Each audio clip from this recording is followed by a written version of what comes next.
parler du randori parce que j'avais fait un article où j'essayais de donner ma définition simple du randori parce que je trouve que c'est quand même assez difficile de le définir quand on veut dire à des jeunes vous faites randori et de se faire comprendre en 2 secondes parce qu'on va leur dire que c'est randori libre en le traduisant littéralement. Et ça, c'est pas forcément très clair. C'est pas significatif. Et j'avais donc préparé, j'avais écrit un article où j'essayais de le définir de façon simple. Alors de tête, si je devais le résumer, l'article, j'ai essayé de définir en 2 mots, en 2 points, qu'est-ce que c'était que le randori. Et pour moi, il y a 2 caractères principaux, c'est le fait d'avoir la liberté de chuter. Et le deuxième point, c'est le fait de vouloir faire une compétition contre soi-même. À l'inverse du shiai, où là c'est une compétition contre l'autre. Et la liberté de chuter, donc elle n'y est pas, puisqu'à partir du moment où on tombe, le combat est fini. Et je faisais donc une opposition entre le shiai et le randori comme ça. Voilà. Donc je vous avais envoyé l'article par mail, et vous m'avez répondu. Je vous lis ce qu'on m'avait répondu. Oui. Toujours aussi riche dans tes recherches de vérité, te fait oublier tes cours de philosophie. La liberté s'arrête là où commence celle des autres. Donc, à mon avis, le concept de liberté ne convient pas très bien à une expression de randori. Oui, parce qu'après, j'avais développé la question.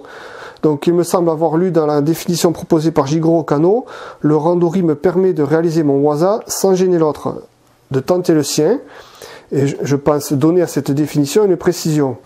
Le rôle de mon kumikata ne doit conduire qu'à la recherche d'attaque, mais surtout pas de la défense. C'est mon corps et mes déplacements qui conduiront à la défense ou la chute, mais qui ouvrira le chemin des enchaînements. Alors, moi, qu'est-ce que j'avais posé comme question? J'ai posé la question comme quoi je pensais que le randori était donc un peu une expression de la liberté, soit tatami, mais qui pouvait aussi se transposer dans la vie de tous les jours. La seule chose qui me gêne, si tu veux, dans l'histoire, c'est que cette notion de liberté, en fait, on pourrait presque dire que la liberté n'existe pas. La liberté, ça serait quelque chose qui n'aurait aucune barrière. D'accord ? On ne peut pas concevoir qu'on va faire quelque chose, qu'un geste, une pensée, ceci et cela, et qu'il n'y ait pas de barrière finalement. Nous avons des barrières qui sont des barrières de notre culture, nous avons des barrières qui sont des barrières de nos croyances, nous avons des barrières qui sont les barrières de nos législations, nous avons des barrières qui sont les barrières tout simplement de notre potentialité. Parce que si je veux m'amuser à grimper sur un arbre et à sauter en l'air en disant je vais voler, je ne serais pas libre de le faire. D'accord ? Donc, la notion de liberté n'accepte pas l'absolu. On ne peut pas être absolument libre. D'accord ? Donc, en prenant le vocable de liberté, en juxtaposant randori à liberté, il y a quelque chose qui fait que on puisse ne pas admettre, si tu veux, cette possibilité. On est libre jusqu'à une certaine limite, qu'elle soit de notre potentialité. Je suis beaucoup moins libre pour m'exprimer physiquement que ne l'est un champion du monde. D'accord ? On est bien d'accord. Bon, d'autre part, je n'ai pas la possibilité de voir quelqu'un dans la rue, lui dire « tu es une sale zette, tu es vilain », c'est ça, moi, je peux pas le faire, me le permettre. Donc, et pourtant, je considère qu'il est une seule trombine. Donc, je suis pas libre en quelque sorte, tu vois. Donc, être libre, c'est accepter des frontières, des limites. Alors ces limites, on les trouve aussi bien dans le randori que dans la compétition. Parce que dans le shiai, ma liberté s'arrête au moment où je prends une pont. Est-ce que je peux intervenir? Oui. C'est là où moi je trouve que le randori par rapport au chiaï, il correspond plus à l'expression de la liberté dans la vie de tous les jours que le chiaï. Parce que le chiaï, justement, il y a, comme vous dites, pour être libre, il faut accepter toutes les règles. Et c'est là où il y a toutes ces règles de la compétition, de la limite du terrain. Enfin bon, dans le randori aussi, il y a un terrain qui est limité, mais c'est pas la même limite que celui du randori qui est réglementé. Dans le randori, on a une expression qui ne s'arrête pas à celle du règlement de compétition. Et dans la vie de tous les jours, même si on va pas dire à quelqu'un il a une tête qui nous plaît pas, on va pas le faire parce que c'est du civisme, dans la règle civique. De civisme, on va pas le faire. On est libre de le faire. Après, on en subit les conséquences. Donc, sur un randori, c'est pareil. On va vouloir faire des choses parce qu'on va vouloir expérimenter. Et puis, on va chuter finalement. Donc, je sais pas. Moi, j'ai l'impression que même si le combat du chiaï va nous permettre de nous exprimer de façon plus libre pour la victoire, pour le championnat, par rapport à la compétition contre l'autre, j'ai l'impression que le randori nous permet d'avoir plus d'amplitude. D'accord. Prenons une image. Tu fais randori avec un partenaire, tu cherches sans cesse de lancer une attaque, et toujours la même, tu n'arrives toujours pas à lancer ton attaque, tu en as marre, tu lâches tout, tu lui mets un grand coup de poing dans la figure. Tu n'es pas libre de le faire. Ah non? Donc c'est qu'à un moment donné, même dans le randori, il y a des limites à ne pas transgresser. Si ces limites, tu les acceptes, et tu es libre de les accepter ou de ne pas les accepter. Si tu ne les acceptes pas, c'est que tu ne fais pas du judo. Voilà. D'accord? Bon. Mais il n'empêche que tu acceptes l'idée d'avoir une limite dans ta liberté. Alors, dire que tu es plus libéré en faisant le randori que tu ne l'es en faisant le chiaï, oui, parce que dans le chiaï, ta liberté s'arrête au règlement de la compétition, alors que dans le randori, tu n'as pas de règlement de compétition. Mais tu as quand même dans le randori des limites dans ta liberté d'expression parce que tu restes dans le cadre du judo et tu veux pratiquer des techniques de judo. Et d'autre part, tu acceptes l'idée que l'autre puisse exprimer également son judo. Donc, c'est des libertés. Tout ça, ce sont des concepts de liberté, mais qui sous-tendent que la liberté est toujours limitée. Il n'y a pas de liberté totale. Ah non, c'est clair. C'est clair. Ouais. Tu as des gens qui disent que, tu prends par exemple les nudistes, eux, ils s'estiment très libres parce qu'ils sont plus proches de la nature, en étant nus, etc., etc. Mais ils sont parqués dans des campings précis. Oui. Ils ne peuvent pas se balader dans la rue tout nus. Non. Bon, après, on ne sait pas s'ils font du judo. Mais c'est difficile. Voilà. Tout nu, c'est difficile, oui. Non, mais déjà ça aussi, par rapport à... Enfin, quand je parle de la liberté, justement, de la retransposition, c'est l'esprit de la liberté du randori comparé à celui du chiaï, transposé dans une vie normale. Donc c'est clair que quand on fait du judo, si on est tout nu, on va pas pouvoir, on va être limité au niveau des saisies. Au niveau de la saisie du matériel, quoi, c'est clair. Donc forcément, il y a toujours une limite.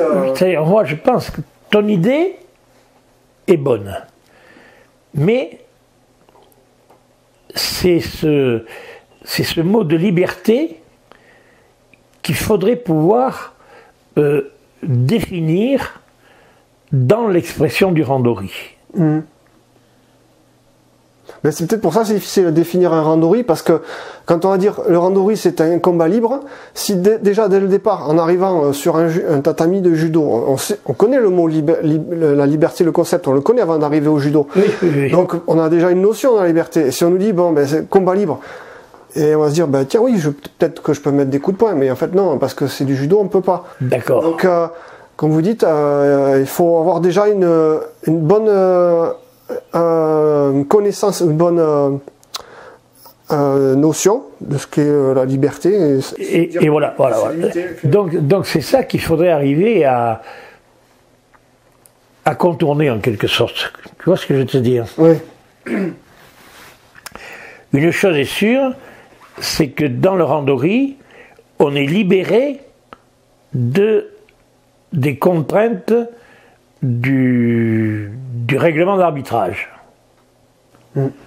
D'accord. Ouais. Mais, toutefois, c'est pas pour ça qu'on va dans un armlock casser le bras. Non. Donc, là aussi, il y a une limitation de la liberté, dans l'expression de la liberté. Et c'est embêtant, ça. Non, c'est une question de vocabulaire aussi, mais pas seulement de vocabulaire. D'interprétation. Oui. C'est-à-dire que il faut qu'on ait la même interprétation de la chose pour qu'on ait un discours qui convienne. Voilà.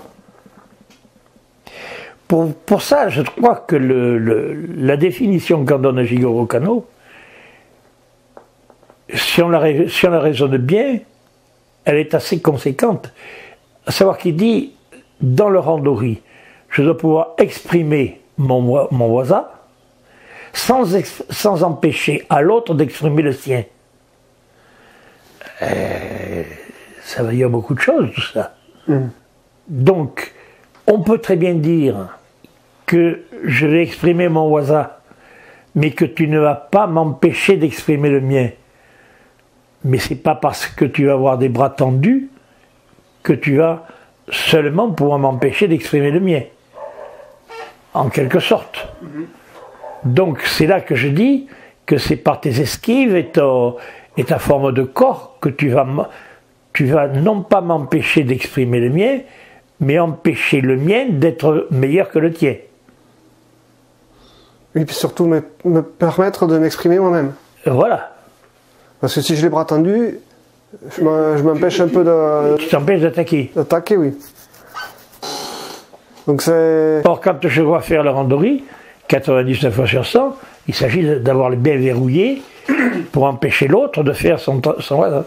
Et oui, donc c'est pour ça, on a la liberté de travailler, et du coup, on va interpréter, je vais mettre les bras, je vais empêcher les actions opposées, et en fait, on s'empêche soi-même de progresser, quoi. C'est ça qu'il faut arriver à faire comprendre. Arriver à faire comprendre, peut-être, ça serait de dire, dans la compétition, il y a la notion de perdre ou de gagner. Oui. Dans le randori, le fait de perdre ou de gagner n'existe pas. C'est pour ça, dans les deux points que je voulais développer, il y avait le premier, c'était on a la liberté de chuter parce que ça limite pas la fin du combat, donc on se relève, on continue, on n'a pas perdu, on n'a pas gagné non plus, enfin l'autre n'a pas gagné non plus, et comme on peut continuer, on peut progresser, c'est-à-dire que si la situation se reproduit, on pourra esquiver, et du coup, si on a réussi à esquiver, à anticiper l'action, on aura progressé, et donc l'objectif c'est de se combattre soi-même, d'être plus fort après qu'avant. Oui, non, mais je suis d'accord avec toi. Et il faut que les deux en sortent plus forts. Et du coup, oui, les deux seront peut-être plus forts parce que ils auront travaillé sans s'empêcher de travailler. Se neutraliser, quoi. C'est-à-dire que quelqu'un qui est très fort en judo, un ceinture noire qui va faire un randori avec un débutant, il va pas lui faire le ventilateur, quoi. Et normalement, il ne va pas lui faire le ventilateur. Voilà, il devrait. Mais dans certains clubs, c'est le cas. Voilà. Donc, il doit l'aider à progresser pour que lui-même se retrouve face à une situation plus difficile pour après se mettre dans une situation où il va devoir chercher une solution et devenir plus fort. Et, je voulais faire une définition simple en fait. Non, mais je te comprends. Tu comprends parce que c'est essentiel, si tu veux. Ouais. À mon sens, c'est essentiel de pouvoir cerner ce qu'est le randori. Sinon le définir, du moins le cerner. Tu vois. Parce que c'est par le randori qu'on progresse, mais par le randori bien fait. Ouais. Mais par le randori mal fait, on ne peut pas progresser. Parce que si je vais en randori en disant je ne dois pas chuter, ce que tu entends la plupart du temps dans les clubs, tu ne peux pas faire véritablement randori. Ouais. Tu fais chiaille. Ouais, c'est pour ça c'est une interprétation. Et on peut dire, à la rigueur, on pourrait dire, vous faites chiaille avec des règles aménagées. Tu vois, ce qui est dommage, c'est que on a mal défini les choses. Il y a les geiko, le randori et le chiaï. Les geiko, il y a Yakusoku Geiko, Kakari Geiko, randori, chiaï. De la plupart du temps, quand il y a des gens qui te disent on va faire Yakusoku Geiko, c'est à toi, à moi. Ça, c'est pas le Yakusoku Geiko. À toi, à moi, c'est Nagekomi en déplacement. D'accord? Yakusoku Geiko, c'est les deux attaques. Les deux n'ont pour défense que la chute ou l'esquive, mais c'est pas forcément à tour de rôle que les attaques se font. C'est pas parce que tu m'as attaqué que je vais t'attaquer immédiatement. Donc c'est très difficile de faire le Yakusoku Geiko tel qu'il doit être fait. Dans le Yakusoku Geiko, en quelque sorte, je n'ai pas à utiliser mes mains. Je n'ai à utiliser mes mains que pour attaquer une technique. Mais dans le Yakusoku Geiko, je n'ai pas le droit de te repousser. J'ai le droit de te repousser avec mon ventre, ce qu'on ne voit pas faire en Yakusoku Geiko. J'ai le droit de te repousser avec une esquive, ce qu'on ne va pas faire en Yakusoku Geiko. Mais tu vas me faire chuter. Et si je sens que ta technique est bien faite, je dois chuter. C'est ma façon de te dire, tu as bien fait ton mouvement. Comment tu? Or là, c'est très très difficile d'expliquer ça aux gens. Le Kakari Geiko, c'est chacun des deux qui a une consigne particulière. Toi, tu ne vas faire que des techniques de jambes, et moi, je ne vais faire que des techniques d'épaule, par exemple. D'accord? Et je n'ai pas le droit de faire autre chose que des techniques d'épaule, et tu n'as pas le droit de faire autre chose que des techniques de jambes. Et à partir de là, on va chacun travailler dans ce domaine-là. Puis à un moment donné, on changera les rôles. Alors que le Kakari Geiko, la plupart du temps, les gens, ils ne savent pas comment le faire. D'ailleurs, on ne le fait pas pratiquer. Parce que le fait de donner à chacun des consignes différentes, ça ne se fait pas. Ah, ça me fait penser à quelque chose. Alors en fait, donc Geiko, ça veut dire exercice. Exercice. Donc quand on fait un exercice, donc il y a forcément une consigne, donc voilà. Une limite. Bien sûr. Donc par rapport à la liberté d'expression. C'est ça. Et du coup, là, ça s'explique bien le randori. C'est plus un exercice le randori, c'est comme si c'était un débat. Oui. En fait. Donc on a fait l'exercice, on a appris à bien s'exprimer, les mots de telle façon, les phrases de telle façon, etc. Et on passe au randori. C'est un exercice en quelque sorte, mais en fait, il n'y a plus les consignes, c'est exprimez-vous. Bon, par conséquent, c'est de là que tu vois que ce qui est intéressant, c'est de ne pas piocher un truc qu'on appelle le randori, mais c'est de redéfinir ce que sont les geiko, ce qu'est le randori et ce qu'est le... C'est en redéfinissant tout qu'on arrivera davantage à s'exprimer. Oui. J'ai retrouvé la question que j'avais au début. Oui. En fait, la question de départ, c'était le judo et la liberté sont-ils fortement liés? Et le randori en est-il un moyen de l'exprimer et de l'expliquer? C'était ça la question de départ. D'accord. À laquelle vous avez répondu. Oui. Ce que c'était que la liberté. Donc, c'est pas une mince affaire de l'expliquer le randori pour arriver à faire quelque chose de correspondant, quoi. Et donc C'est-à-dire que c'est délicat, d'une part, et d'autre part, ce qui est dommage, si tu veux, c'est que c'est une facilité de dire aux gens, bon, vous faites un randori. Ouais. Oui, bon, d'accord. Oui, oui. Pendant un certain temps, on va s'attaquer. Oui. Bon, mais là, il ne va pas y avoir une recherche d'observer l'axe de déplacement, la réaction de l'autre, les écarts des appuis de l'autre, etc., etc. Tu vois. Or, si dans le randori, on n'a pas tout ça, c'est pas instructif. Non. Si tu veux, si à la limite, je suis parti pour travailler Uchimata, admettons, et je vais me contenter de me déplacer avec toi et de chercher à faire Uchimata le plus souvent possible. Ça ne va rien m'apporter. Parce que d'abord, au bout d'un certain temps, toi, tu vas trouver la solution pour que mon Uchimata soit avorté et qu'il ne puisse pas passer. Et moi, je vais perdre mon Uchimata. Maintenant, si je vais faire le randori avec toi, avec l'observation de l'écart de tes appuis, est-ce que tu te déplaces sur jouer avec les jambes suffisamment écartées, plutôt rapprochées, etc., etc. Quel est ton pied directeur? Quel est l'axe de déplacement dans lequel tu préfères te déplacer?